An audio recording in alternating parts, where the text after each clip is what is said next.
Hello विद्यार्थ्यांनो, माझं नाव आहे राहुल सर आणि आज बघणार आहोत आपण एक टॉपिक ज्याचं नाव आहे बायनोमियल नॉमेनक्लेचर. बायनोमियल नॉमेनक्लेचर ही जी सिस्टम आहे ही वेगवेगळ्या स्पीशीजला त्यांचं नाव देण्यासाठीची सिस्टम आहे. पण हा टॉपिक समजून घेऊया आपण 4 वेगवेगळ्या स्टेप्स मध्ये.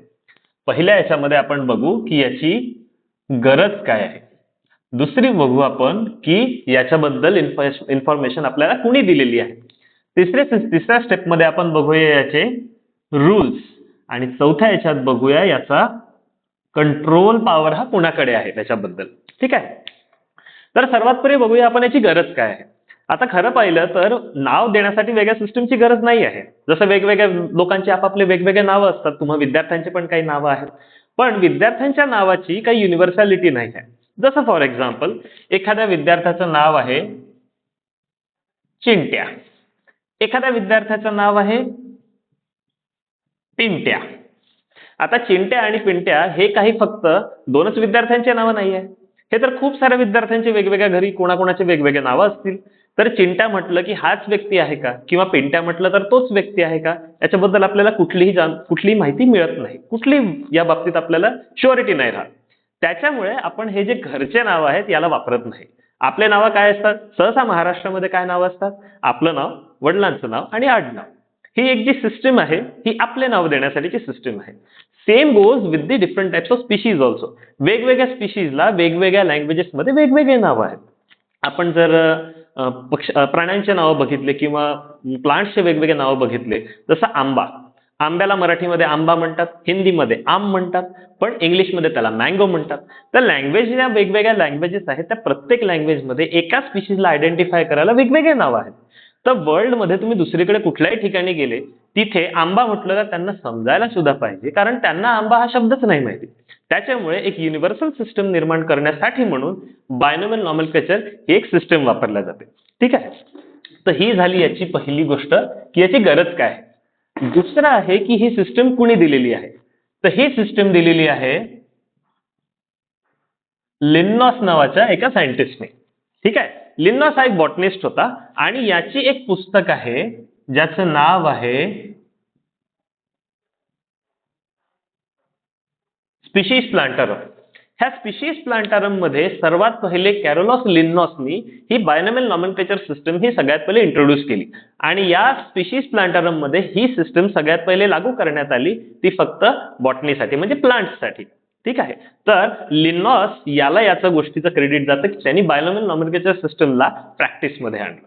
ठीक आहे. आता बायनोमियल नॉमेनक्लेचरचे रूल्स काय आहे. तर सर्वात पहिले आपण याच्या रूल्स मध्ये जी सर्वात पहिली गोष्ट जी केली जाते ती म्हणजे की because it is a binomial nomenclature system. बायनोमियलचा अर्थ काय, बायनोमियल म्हणजे बाय मीन्स टू. तर ह्याच्यामध्ये कधी पण दोन वेगवेगळे शब्द राहतील. पण ह्याचे जे रूल्स आहेत त्याच्यात पहिली कंडिशन ही आहे की एक तर हे नाव ग्रीक लँग्वेज मध्ये असलं पाहिजे किंवा हे नाव लॅटिन लँग्वेज मध्ये असलं पाहिजे. आता ही अट यांनी का बरं टाकली. आम्ही घरी युनिव्हर्सली मॅक्झिमम ऍक्सेप्टेड ज्या लँग्वेजेस आहेत त्याच्यापैकी सगळ्यात जास्त बोलल्या जाणाऱ्या एक तर इंग्लिश आहेत किंवा फ्रेंच आहे किंवा स्पॅनिश आहेत. या लँग्वेजेस मध्ये याला नाव देता येऊ शकलं असतं.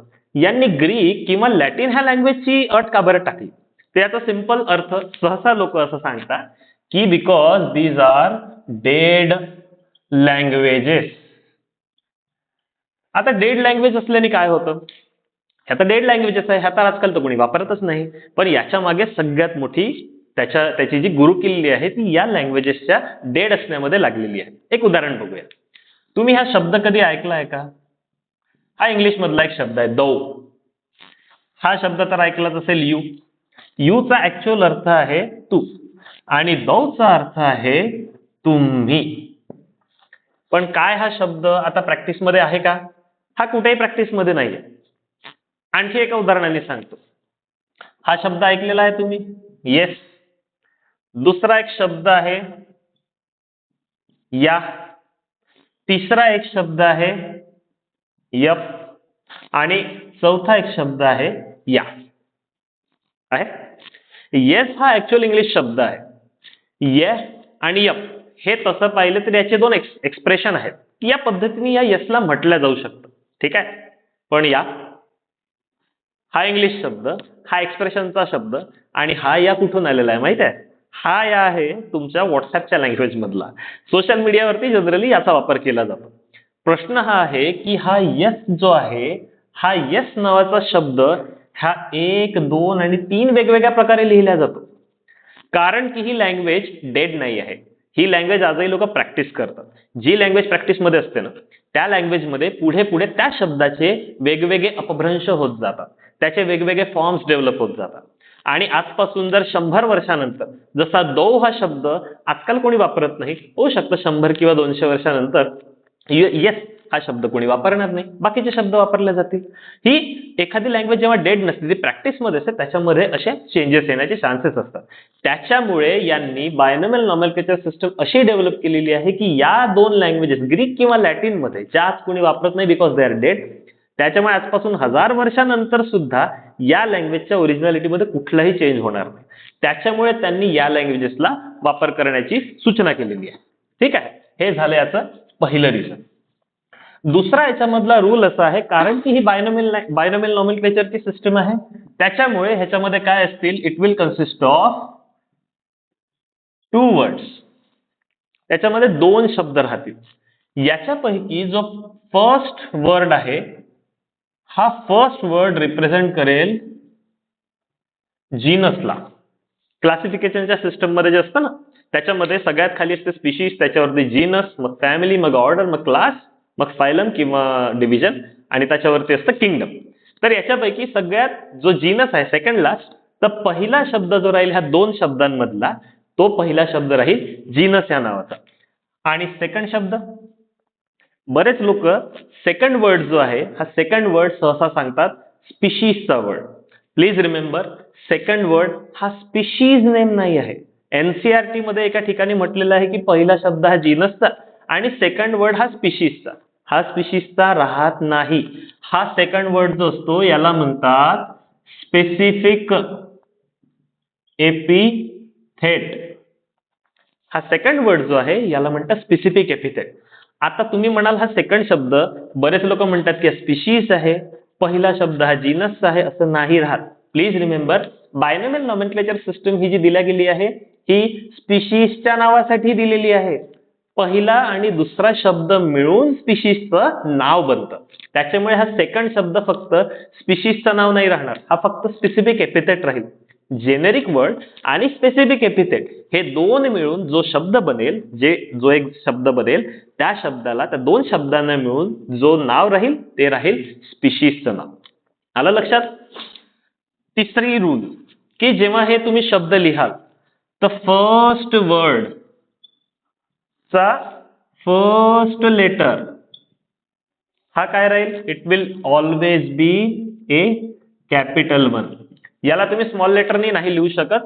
फर्स्ट वर्डला, फर्स्ट वर्ड म्हणजे हा कोणता राहील, हा जेनेरिक किंवा जीनसचा जो पहिला लेटर राहील, ह्या पहिल्या लेटरला तुम्हाला नेहमी कॅपिटल मध्ये लिहायचं आहे.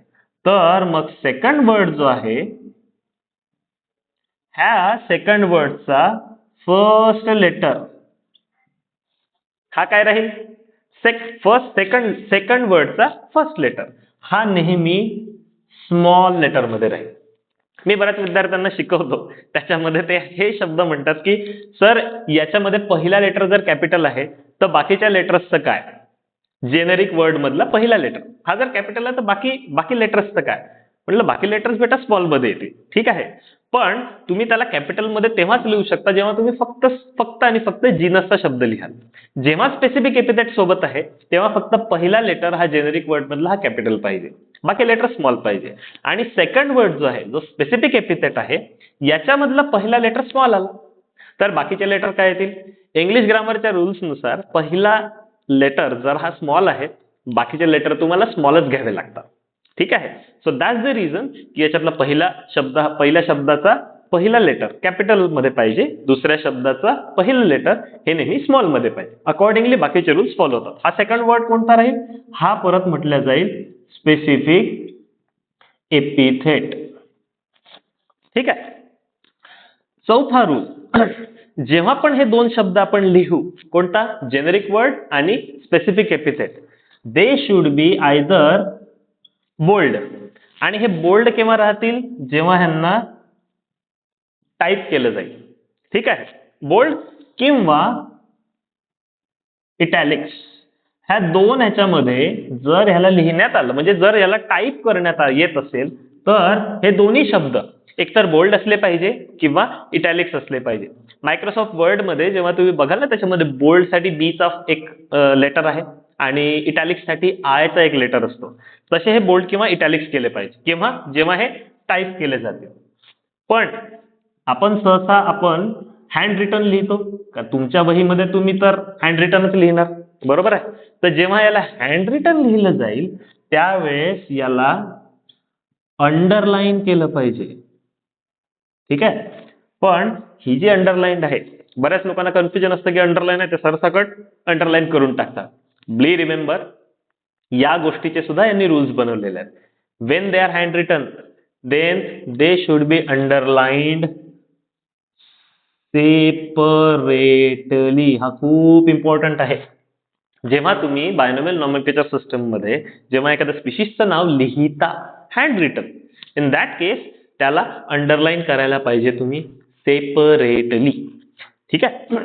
याच्यामध्ये आणखीन एक पाचवी जी याच्याही पलीकडची एक मोठी गोष्ट आहे जी सहसा आपण याच्याबद्दल बोलत नाही ती म्हणजे टॉटानिम्स. आता टॉटानिम्सचा अर्थ काय? कोब्रा बघितला असेल तुम्ही, कोब्रा ज्याला आपण आपल्या इकडे कोब्रा म्हणतो, किंग कोब्रा वगैरे असे काही नावं आहेत त्याला. ठीक आहे. याचं ऍक्च्युअल नाव काय आहे? नाजा नाजा. म्हणजे याचं सायंटिफिक नाव बायनॉमियल नॉमेनक्लेचर नुसार याचं नाव काय आहे? Naja naja. जेनरिक वर्ड ही सेम आणि स्पेसिफिक वर्ड ही सेम. इन दॅट केस हे दोन्ही शब्द एकमेकांचे म्हटल्या जातील टॉटानिम्स. पण हे टॉटानिम्स बॉटनी मध्ये अलाउड नाही आहे. These are not allowed, especially in case of the botany. आलं लक्षात? आता आपण एक छोटंसं याचं उदाहरण घेऊ. त्या उदाहरणाने आपण हे सगळे रूल्स समजू. एकदा रिकॅप करून घेऊ की कुठलेही शब्द बायनॉमियल नॉमेनक्लेचर सिस्टम जी आहे त्याच्यामध्ये ज्या स्पीशीजचं नाव दिलं जाईल हे स्पीशीजचं नाव एकतर ग्रीक किंवा लॅटिन मध्ये असलं पाहिजे because they are the dead languages. मी तुम्हाला त्याचं रिझन एक्सप्लेन केलंय. दुसरं याच्यामध्ये दोन शब्द राहतील. पहिला शब्द हा राहील जीनसचा. सेकंड शब्द राहील it will be called a specific epithet. First word जो आहे त्याचा फर्स्ट लेटर हा नेहमी कॅपिटल असला पाहिजे आणि सेकंड वर्ड जो आहे त्याचा फर्स्ट लेटर हा नेहमी स्मॉल असला पाहिजे. जेव्हा तुम्ही याला टाईप कराल तेव्हा ते बोल्ड किंवा इटॅलिक्स मध्ये टाईप करायचं आणि जर तुम्ही हाताने लिहिणार असाल तर ह्या दोन्ही नावांना अंडरलाईन करायचं सेपरेटली. आणि बॉटनी मध्ये specially tautonyms they are not allowed. ही सगळ्यात महत्वाची गोष्ट आहे. ठीक आहे. आता आपण एखाद्या उदाहरणाने याला समजूया. एखादं उदाहरण फॉर एक्झाम्पल आपण मँगोचं घेऊया. ठीक आहे. आता मँगोचं ऍक्च्युअल नाव काय आहे? याला मँगो किंवा आंबा किंवा आंबेमोहर काय काही लोक वेगवेगळ्या नावाने म्हणतात पण याचं ऍक्च्युअल नाव आहे सायंटिफिक नाव मँजिफेरा इंडिका. ठीक आहे. आता जे आपण रूल्स बघितले त्यानुसार मँजिफेरा हे कशाचं नाव झालं? हे झालं नाव जीनसचं. ठीक आहे. आणि इंडिका हे नाव स्पीशीजचं नाही आहे. ठीक आहे. इंडिका हे नाव काय? It will be called as specific epithet. Okay. So that means genus name plus specific epithet हे दोन्ही मिळून काय बनवतात? Species name. हे याचं सरळ सरळ सूत्र आहे. आलं लक्षात? पण आता आपण जे रूल्स बघितले त्यानुसार हे दोन्ही शब्द मँजिफेरा आणि इंडिका हे दोन्ही शब्द हे लॅटिन लँग्वेज मधले आहेत. ठीक आहे. रूल काय म्हणतो?